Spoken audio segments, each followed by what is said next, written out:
At 18, I couldn't even fit into my shorts anymore. I was drunk most weekends, living for the next party, and spiraling deeper and deeper into a lifestyle that just left me feeling anxious, lost, and unhealthy. 2 years after that, I got into a really bad, toxic relationship. But fast forward to today, I am married to an amazing man. I'm in a healthy relationship. My health is the best it's ever been. My confidence is at an all-time high. I've been able to build a multi-six-figure fitness coaching company, and I've transformed my body and mind. I've also had the blessing to be able to help hundreds of other women transform their bodies and lives too. And no, it wasn't luck, and it's not because I am super motivated. It was because I started changing my daily habits. This is the real story of how I became the woman I am today. Confident, strong, successful, and completely turning my life around. And finally in alignment with God's purpose for my life. And I'm gonna show you how you can build this version of you too. First, let's fast forward through my transformation. At 19, I started working out and getting into a healthy lifestyle, or at least trying to. Not because I loved it, but because I absolutely hated my body. I also hated going to the gym. I hated the girl I saw in the mirror. I avoided the scale out of shame. I took my first progress photos on my fitness journey and deleted them because I was so embarrassed by my body. And I had to buy all new shorts because I let myself go and had gained weight. At 20 years old, I was still partying in that raving lifestyle and feeling stuck in a relationship that really drained the life out of me. And I completely lost myself in the process. At 21 is when I hit rock bottom. I was heartbroken. I was also broke. I moved back in with my parents because I could not afford to live on my own. And I went back to working at the same exact restaurant I worked at in high school.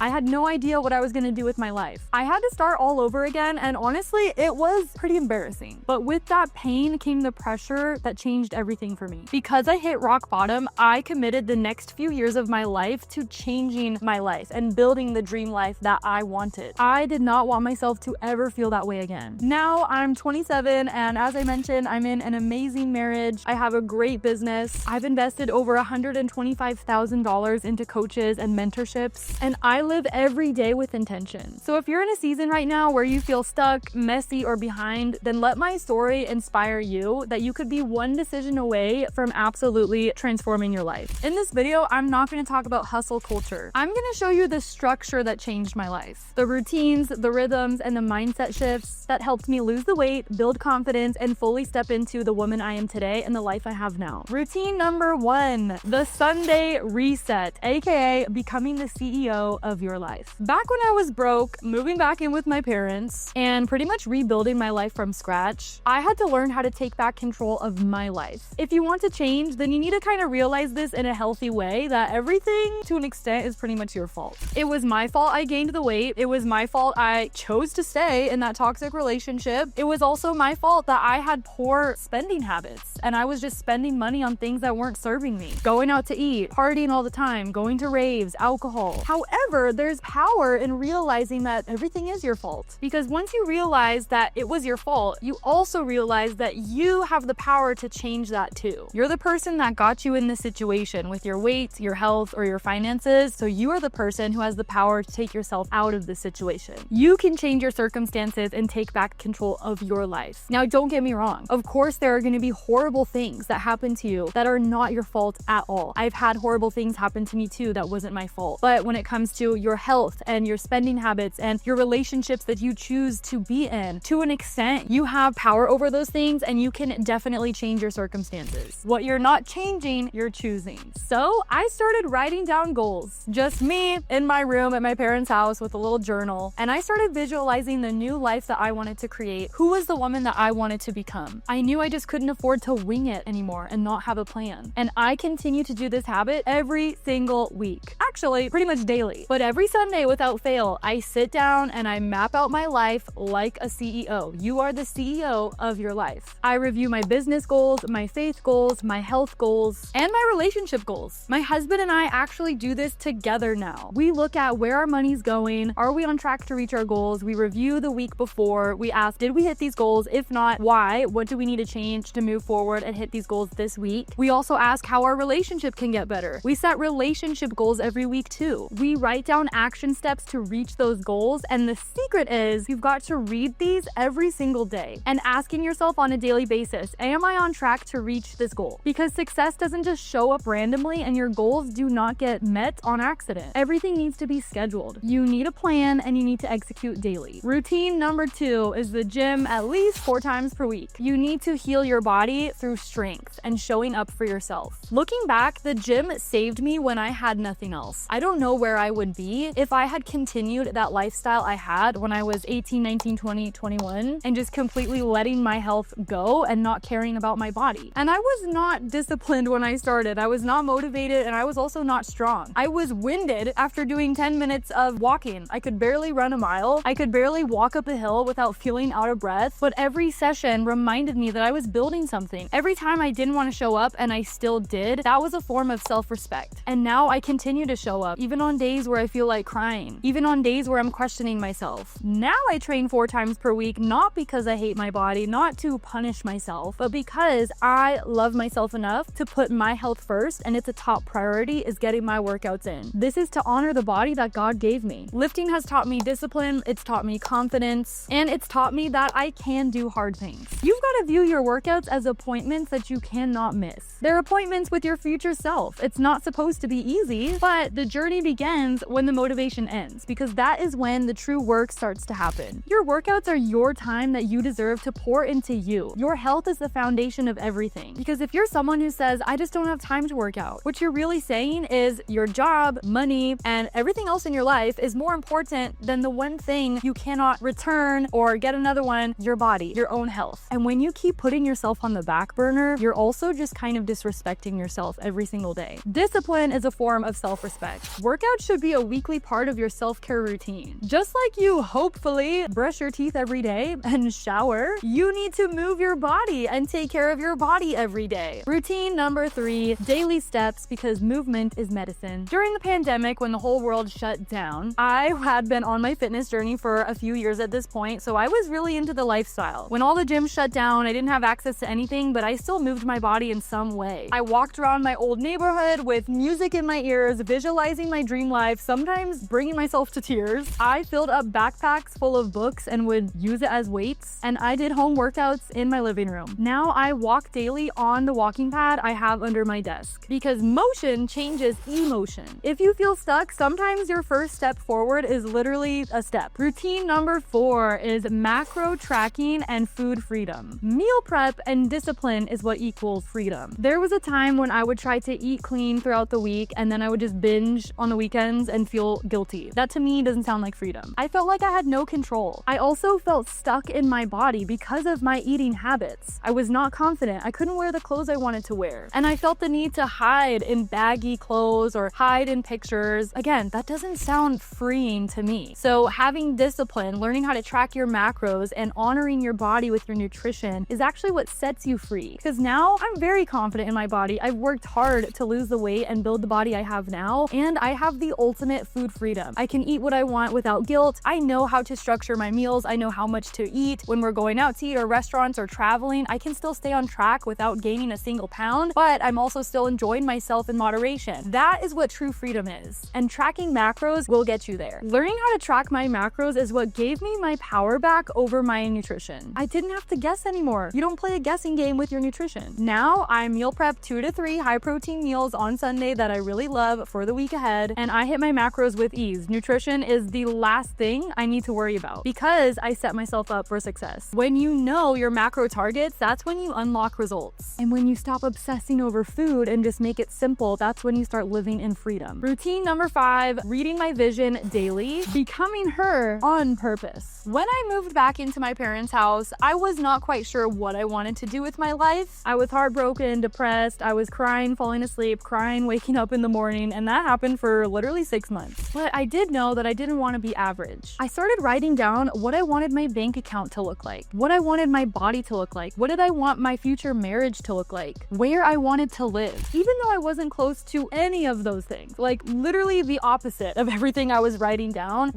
a new vision still gave me hope because I started to believe that, hey, I can build this. I felt excited and renewed renewed again and just kind of refreshed writing down a vision. And you see, a lot of people are not where they want to be, not because of motivation, but because they're lacking clarity. They don't have a vision for their life. They don't have goals. Without a vision, you're going to feel blind. That's why it's called vision. It literally says in the Bible that without vision, the people will perish. God put your eyes on the front of your head for a reason, because you're always looking forward. And that's what a vision is you're looking into the future. You're not dwelling on the past. He didn't put your eyes on the back of your head, always looking back at your past mistakes, always ruminating and all of the bad things that happened to you. And don't get me wrong, I did that too. When my toxic relationship ended, it was a very horrible and very toxic ending, and it was really emotional for me. And there were days where I kept ruminating on what happened, and I was so depressed and I was so sad and I felt so alone. But you cannot let yourself stay down like that for too long. It's time, at some point, you've got to pick yourself back up and look forward. And that's what a vision is. And even though I didn't know Jesus back then, I look back now and I know that he was knocking on the door to my heart back then. And he had bigger plans for me, and I really didn't know it at the time, but I did feel something inside of me. I didn't know that he was going to take my story and turn it into something bigger than I could have ever imagined. Now today, I still have a vision, but I rewrite it or I reconnect with it every few months. Anytime I'm feeling in a slump, or you're just kind of in this blah place, we all have those moments. Anytime I'm feeling that way, I tell myself, okay, you need to reconnect with your vision. Go sit down, take out a piece of paper, and start writing down all the goals that you have in your life. And think big. Don't play small. All of your goals should scare you. My vision is so big that I'm like, will I be able to reach this? That's how you know your vision is good enough and your goals are good, is because it scares you. You got to think of your absolute dream life. Where you want to live? What do you want your house to look like? What do you want your relationships to look like? What do you want your relationship with God to look like? What do you want your body to look like? Your finances, your career? Think big, and you need to write down all of those goals, read your vision every day, and stop at nothing to reach that vision. Routine number 6, what gets measured gets managed. From the ages of 18 to 21, almost every time I checked my bank account, I would be in the negatives. Like literally a negative balance. Or I'd barely even have $50 to my name, which is why I was so broke and having to live with my parents. I used to avoid checking my bank account altogether because it gave me so much anxiety. And then I started realizing I was doing the same exact thing with the scale. I avoided weighing myself because seeing that number would give me anxiety, especially when I let myself go and I started gaining weight. I did not weigh myself for almost 2 years. And that's why I deleted my first progress photos on my fitness journey too. I hated how I felt looking at those things. But avoiding your problem doesn't solve it. It really only makes it worse. Now I track every single cent that comes in and out of all of our accounts, our business account, my bank account. I also weigh myself multiple times per week. I take progress photos on my fitness journey every single week. I weigh out and track all of my food. I track and log the workouts I'm doing. I put in how much weight I'm lifting, how many reps I did, because you can't grow what you don't measure. Being financially fit is just as important as being physically fit. Every other day, I literally fill out a spreadsheet of all of our spending. I go into all of my bank statements, all of the transactions, and we have a lot coming in and out, especially running a business, and I literally put every single dollar on a spreadsheet. I am 100% aware of where all of the money is going, how much is coming in and out, and where it's going. Because if you're always feeling like you don't have enough, first you need to know, where is all of your money going to? Stop avoiding it, because that is not going to help you build wealth. And the next step is making sure that you're taking that money and you're investing it back into your goals and your vision. When I was about 19 or 20, again, still in my party lifestyle, I was still a broke college student, and I remember getting a job at Panda Express. And the reason why is because I wanted some extra money to be able to go to EDC, which is this huge 3-day rave. And I was obsessed with raving. I loved the raving party lifestyle. And I look back and remember that I was always struggling with money. I did not have any good habits. And this is why. All the money that I did have, which was only a few $100s coming in and out, I would take that and spend it on things that weren't helping me. Buying clothes, going to raves, spending it on alcohol and partying, going out to eat. None of those things were actually helping me become a better version of myself. Now I take my finances and I invest it into skills. I hire fitness coaches. I hire mentors. I join masterminds. I take courses. I invest the money into skill sets, because investing in skills is what makes you a high value person. This way you're able to not only reach your goals, but you can create more wealth. You are happier. You're more confident, especially when you're investing into your health as well. For me, there's not really a budget for my health. If it's something that is going to help me feel more confident and become a better version of myself, or it's something that's going to help a aligned fitness and our business and our clients, then of course I'm going to invest there. Because what good is money if it's just sitting in your bank account or you're just wasting it on things that aren't even helping you? And my client Sarah was actually in a similar position as well. Before she joined my team, she mentioned that she would go online shopping and buy clothes all the time or go on trips and vacations, and she would be in these beautiful places but not even being able to enjoy it to the fullest because she was worried about how she looked in her body. She would try on those clothes and not like how it looked on her. And it's like, are you really living life if you are feeling that way? So instead of wasting money on things that maybe aren't serving you, you can take some of that money and invest it into something that's going to help you so you have more life to live. You have more joy, more confidence, more health and freedom. Which brings me to the 7th routine that I do, like I mentioned, is investing into mentorships and coaches. Growth happens in rooms. My life started to change when I was about 23 because that is when I first started investing into mentors and coaches. I started to cut back on habits that weren't serving me, and I started saving up a little bit of money, and I put that money into things that were helping me grow my vision, my business, my goals. I found people who had what I wanted and had walked the path and had helped other people get to the goal that I wanted too, and I hired them to help me reach that goal. And that's how you level up in your life. Now I have spent over $125,000 on mentors and coaches over the last about 4-ish years now, and every dollar I've invested into myself, I have gotten stronger and more confident and smarter and learned more skills that I didn't have before. I've flown to different countries for 3-day events or in-person mentorships. I've cried on Zoom calls. I've sat in rooms where I was the smallest fish in the room. And that's where I grew the most, because growth does not happen in comfort zones, and growth is also not going to happen in the same environment that you feel stuck in. And if you're scared to invest in yourself, I get it. I have literally cried after sending over pretty big 5-figure investments into mentorships, and I would cry out of fear. So I totally get that it can be a nerve-wracking thing, but every investment I've made has always been 1000% worth it, because you got to ask yourself, where else would that money go anyway? Going on trips, buying clothes that you don't even like, going out to eat, wasting money on food and alcohol. Because when you bet on yourself, that's when God shows up. The shortcut is not skipping steps and trying to do it on your own. It's getting help. And routine number 8 is my nighttime routine. There was a time where I could not even relax without feeling guilt. And if you're an entrepreneur, you know this feeling all too well. This is something I'm still working on, but now I truly value my peace and my mental health, because I know that if I put my peace and my mental health and my physical health first, I will be able to pour more into my clients, into my relationships, and show up better in my career and the content that I make. I've got to be pretty good in the head, okay? Physically and mentally, if I want to reach my goals and also help other women too. Now, when I shut down work, I make sure to set a boundary, and I have a nighttime routine where I put the phone away. I turn the TV off. I'll read a book if I need to. I will pray, I'll journal, maybe read the Bible. I take my magnesium glycinate before bed, and I'm in bed by 8:30 or 9. I go to bed very early because I want to wake up early so I can get a head start on my goals and on the next day. And I'm trying to work on this as well, but I do try to take more time just to be present and be grateful in the current moment, like cooking dinner with my husband or spending quality time together. We talk about our dreams and our vision and our goals, and we laugh and we rest, because what's the point of building an empire if you're too tired and burnt out to enjoy the view? So you don't need another Pinterest morning routine or a motivational reel on Instagram. You need a strategy, you need a plan, you need a vision, and you need a coach or a mentor who doesn't let you give up. And in Aligned Fitness, we do just that. We help women not only get lean, lose body fat, build muscle, but become the best versions of themselves. They level up more in their careers, in their relationships. They stop settling for less. They start viewing themselves as worthy of success, of confidence, of health, and they have better quality of lives. So if you're done winging it, you're done playing small, you're done being the girl who starts and stops over and over again, I want you to do something bold, and I want you to go into the description and I want you to click that application for coaching. You can apply today, and you're one decision away from completely transforming your life.